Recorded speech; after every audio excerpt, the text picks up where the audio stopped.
Eric Termuende is acknowledged globally as a thought leader on the future of work. He is one of the leading voices in conversations about workplace culture. He's on a mission to change the way we talk about work and how we get fulfillment from it. The co-founder of Now Innovations. A best-selling author on the topic of the future of work. Rethink Work has become a must-read for today's leaders. An international speaker. His work has been featured in Forbes, Drive Global, Huffington Post, TEDx. Recognized as a top 100 emerging innovator. Welcome, please, Eric Termuende.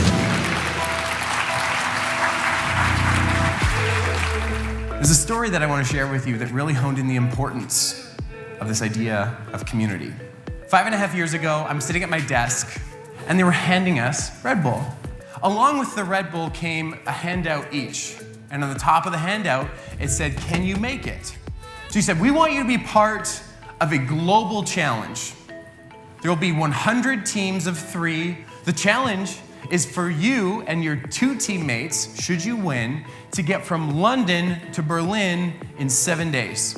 6 weeks later, we're on the River Thames in London, about to embark on the journey of a lifetime. The gun goes off, and 300 people are running around like chickens with their heads cut off. We had no idea where to go. Now, it's worth mentioning that these guys, myself, Ben and Connor and I, we were colleagues. We came together based on being aligned in the skill and aligned in the outcome. We wanted to make it to Berlin. But see, we started to crumble. And I said to the guys, I'll be the first to admit, I said, look, if we're not out of here in 24 hours, I'm calling it, guys. I can't do this. We're gonna starve. Like, we hadn't eaten in a day. How are we gonna get another 2,000 kilometers to Berlin? We can't do it. And that's when the Swedes came in. And it looked like they were having a totally different competition. It didn't even look like they were in the same race. They said, look, you guys have done really well at building a team, but you haven't built the sense of community. You're aligned in the skill and you're aligned in where you want to go, to Berlin, of course, but you haven't put fellowship, camaraderie, and each other first. I think sometimes we need to go back to basics to get to where we're going next.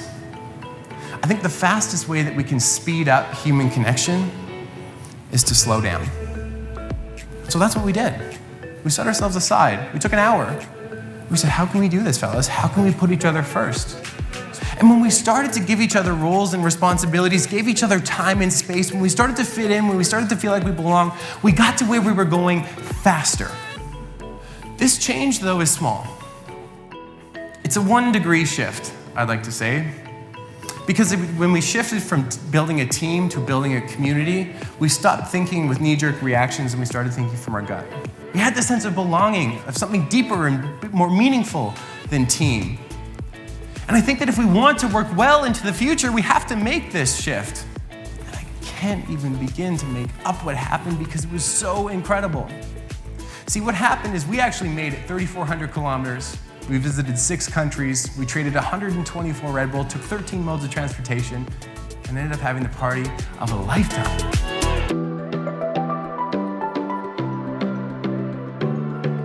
And so what I want to share with you today is just little shifts.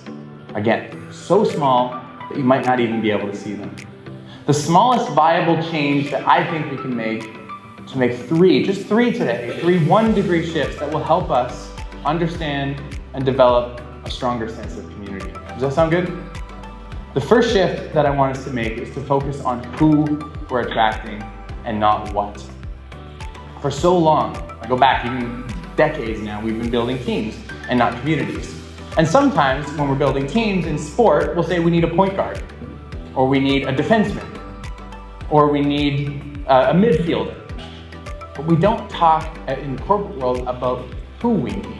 I live in Vancouver. I flew in from Vancouver last night, and my friend Emma had broken up with her boyfriend 2 years ago. Difference of interest, no big deal. She loved hiking, he loved Xbox, no problem. She did 65 hikes 2 years ago. I got on a couple with her. It was great. Love hiking, no problem. But then when she broke up with him, she started to do what statistically 60% of us do, and she went on to online dating. She was looking for what? She was looking for a male, roughly her age. That's what she's into. And as she was swiping, this is kind of what she saw. Guy after guy after guy after guy after guy. Sure, I mean, they fit what she was looking for, but after date after date after date, it wasn't happening. She was getting frustrated. I think we do this with talent, by the way, too. We're looking for skills, requirements, education. Do they have them? Yes, but they come in, they're not a good fit. I said, Emma, why don't you go somewhere where you're connected to? Why don't you focus on who you're trying to attract and not just what? I said, go to the hiking club and see who you meet. Last year they got engaged. Her and the president of the hiking club. They went on 75 hikes last year and they couldn't be happier. So if we can break past this conversation and start talking about who people are and not just what they are and how they can bring value to our community and how they can align with the experience that the people in our community are so proud of and love so much, that's when I think we can build an intentional future.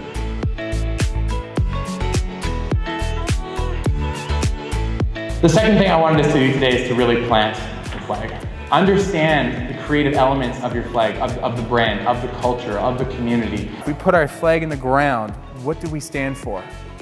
And on the flip side, what are the three things that we're not? So often we talk about this innovative culture that we provided, that we're welcoming, that we have this sense of belonging, but we don't actually talk about what it is.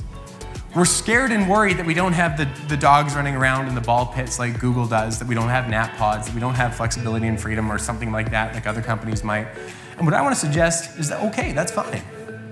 The things that we aren't are what make us who we are. There's a lot of power in that. A lot of us say that we're progressive, we're innovative, we're forward-thinking, we're collaborative. Got it, so is everyone else. What are you not? And if I can offer an analogy, I want our cultures to be a lot like cilantro. What?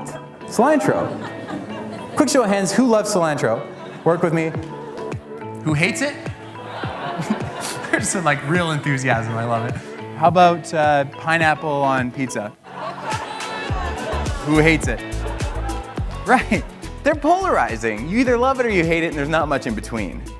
And what I would challenge us to do is to ensure that our culture is as polarizing as cilantro, as black licorice, or as ham and pineapple on pizza. When we can embrace the polarizing, what I want to suggest is that we understand the heart of our organization, of our team, of our communities.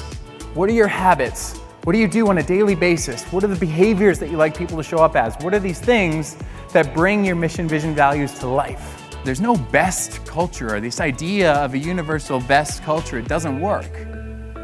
But there is a best culture for us. The third thing that I want us to do today is to give everyone a paintbrush. When we feel like we belong and we're part of a greater community, we simply do better.